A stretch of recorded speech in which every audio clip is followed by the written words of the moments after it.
Good morning, everyone. Namaste. I'm going to call in Archangel Michael to clear, cleanse this space of all negative and lower vibrations, placing the white light of protector on us with his blue seal. And we're reading out of my Ascension Manual, How to Achieve Ascension in This Lifetime. And these are some Ascended Masters that have achieved Ascension in their lifetime. You might know some as Yeshua, Jesus, Mother Mary, Krishna, Buddha, just to name a few. And we're on chapter 1, the story of creation. The mind is the builder, Edgar Cayce.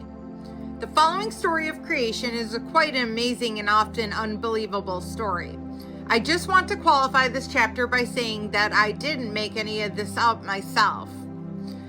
All of this information comes directly out of the universal mind channelings of Edgar Cayce and other sources such as Dewal Cole, Ruth Montgomery, and the Tibetan Foundation, and other similar types of channeling. The amazing thing is that all these are different sources telling the basically similar story. So I know I'm very much on the mark, although some might be quite surprising to some readers. In the beginning was one source of light, the one presence called God. God, in his great joy and love, had a desire to create and express himself.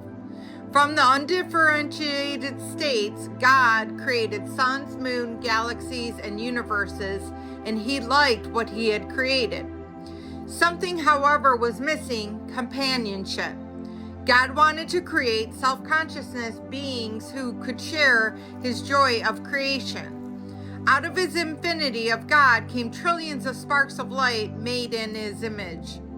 Out of his expression also came the Emilius, the light, the first expression of the divine mind, the first manifestation of spirit.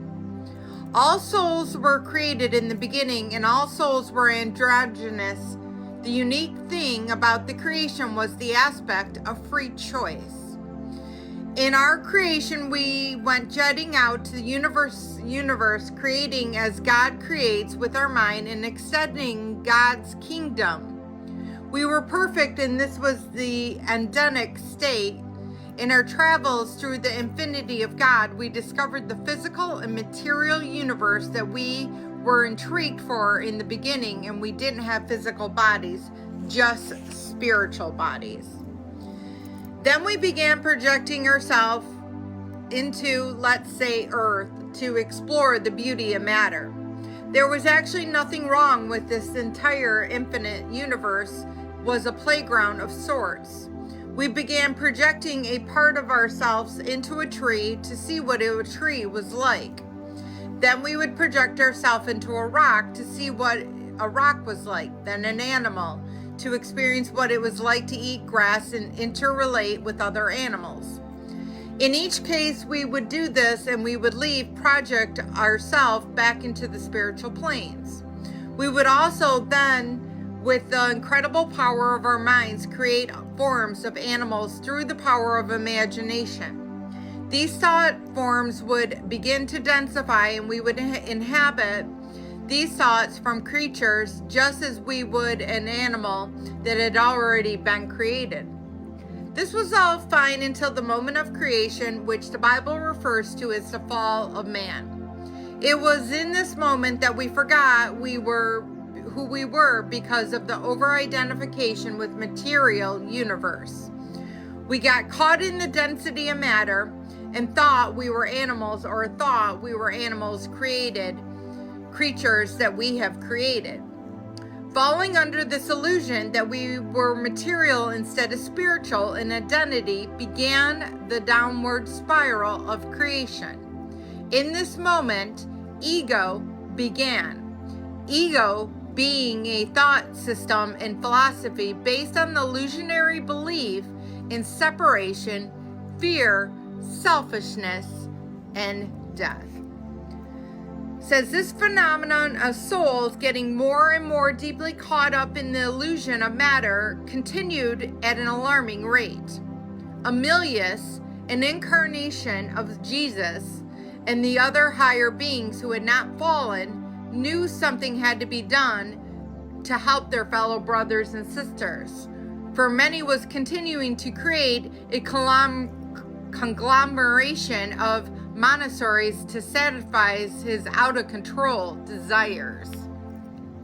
He created cyclops, centaurs, unicorns, animal bodies with human heads, beings with hooves, claws, feathers, wings, and tails, and many had been trapped on the grotesque bodies that had been suitable for the sons and the daughters of God. Many created this first female whose name was Lilith and whose forerunner of Eve. This projected was created again to satisfy his selfish carnal desires. The plan that God and God's force created to rectify the situation was with the creation of 5 physical races on the 5 continents of the planet. Each race had a different skin color. No skin color was better than another, but each was for different climate conditions. So their skin color was due to the climate, not anything else. Certain skin colors were better for certain clients. The plan was that all these souls had gotten caught up in matter would use these more perfectly fitted human bodies to incarnate into. Bodies that we were fitted for sons and daughters of God. So we weren't doing things right, so they thought that if they, made humans, that would be more fit for God to be a part of. So man did not descend from the monkeys as the evolution would suggest. We were created. So I'm going to leave it at that. I don't want to stop reading. It's so good, always. But, I would just say that if it doesn't entirely resonate with you, to have an open mind, because you're being led here for a reason. Sometimes the mind needs time to adapt in order to start to explore. We've been spoon-fed a lot throughout our lives, and it's hard to overcome that. So just kind of sitting with thoughts can kind of really help you going into meditation with it. But I hope this helps. We'll get into it further. I love you all. Have a blessed day, and namaste.